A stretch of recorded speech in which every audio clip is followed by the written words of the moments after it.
Number 5, we give as God has blessed us. We give as God has blessed us, not give in competition. No, we don't do that. 1 Corinthians chapter 16, verse 1 and 2. Paul writing says, now concerning the collection for the saints, as I have given orders to the churches of Galatia, so you must do also. On the first day of the week, let each one of you lay something aside, storing up as he may prosper, that there be no collections when I come. What is he saying there? He's saying, each one gather what you want to give, put it aside. Here he was telling them to do it as a weekly thing because he was coming to make a general collection at one point in time. And this was what they had said they were going to do. So he was telling them, instead of when I come, you start running helter-skelter, running here. Oh, I don't have. He said, gather, be purpose in your heart. Gather something every week, put it aside. Every week, put it aside. You can practice that also. Every day, I put aside what I'm going to give at the end of the week or at the beginning of the week to God. Maybe in a church meeting or somewhere or whatever. You can. It's up to you. But the point he's trying to make is, as God has blessed you, as God has blessed you, put aside something. By the time we discuss the issue of tithe and tithing, some of these things will become clearer. As God has blessed you, put something aside. I see people giving in absolute terms. Oh, I'm giving 500 naira. Is that how God has blessed you?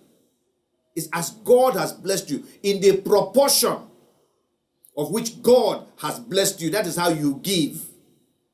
You don't have a constant giving. Every time you go to church, it's 5 naira or 50 naira or 10 naira you are giving. Meanwhile, God may have prospered you more than that the week before. You still maintain the regular giving. No, you give as God has prospered. So your giving cannot be constant in that sense. Then let's look at 1 Kings chapter 3. 1 Kings chapter 3. We see Solomon's giving as God had prospered him. And we're not talking of prospered in terms of money now. Let's just read 1 Kings 3, verse 4 to verse 9. Now the king, that's King Solomon, went to Gibeon to sacrifice there. For that was the great high place. Solomon offered 1,000 burnt offerings on that altar. At Gibeon, the Lord appeared to Solomon in a dream by night. And God said, ask what I shall give you.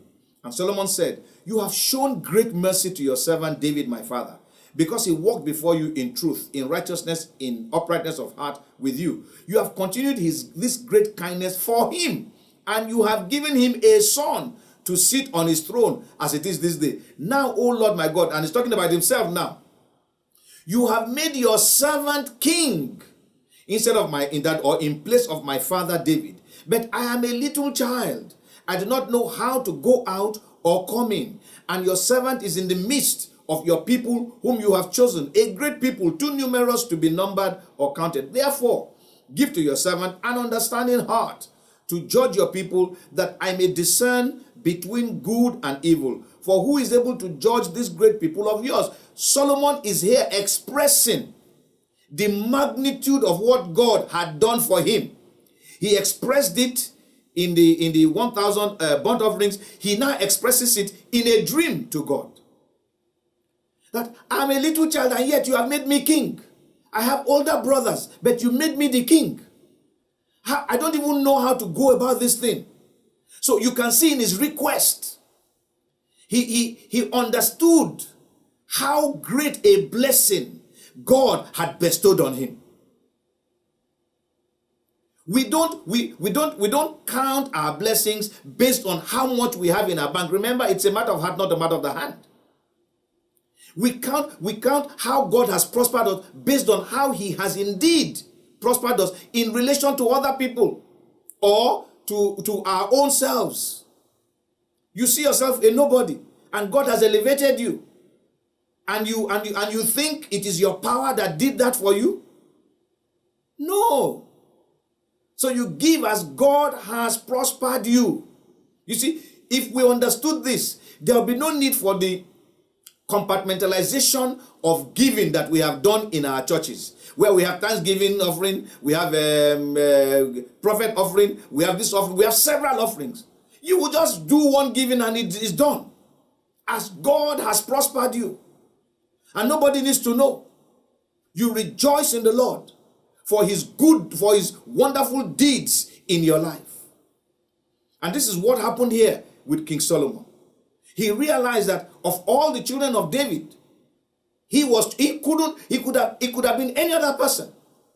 He had older siblings, not just Adonijah alone, but older siblings before him. And then to now look at the mother that gave birth to him, everybody knew that this was Uriah's wife that David took. So the story around him would not have qualified him to be king. So he understood the blessing of God. As I said, you must give thought to your giving. You don't just give recklessly. How has God blessed you? There's one hymn, they say, count your blessings, name them one by one. It will surprise you what the Lord has done. A lot of times we spend too much time grumbling, murmuring, and complaining. And we never see the weight, the value of what God has done for us. We just see that, oh, it seems like, well, okay, let me just give this. Because it's time to give, let me give this. No! You weigh what God has done in your life. You know where you're coming from. You know where you are at now. You've seen others and how God overlooked them and looked at you. That should begin to weigh in your mind the magnitude of how you'll be involved in the giving. You are somebody who used to not have food to eat at one time. Now you have a lot of food to eat, and you cannot think that there are people who are the way you were some years ago, and know that no. This has to go to some other people. I can't eat this alone. It shows that we are not thoughtful. We are not giving thought to what God is doing in our lives. So when we say give as God has blessed you, we're not talking of just giving because God gave you money. No, there's more that God does. He has given us life. He has given us good health. He has given us peace. We are not at war in this country. He's given us a lot. So our giving must reflect the blessing that God has given to us.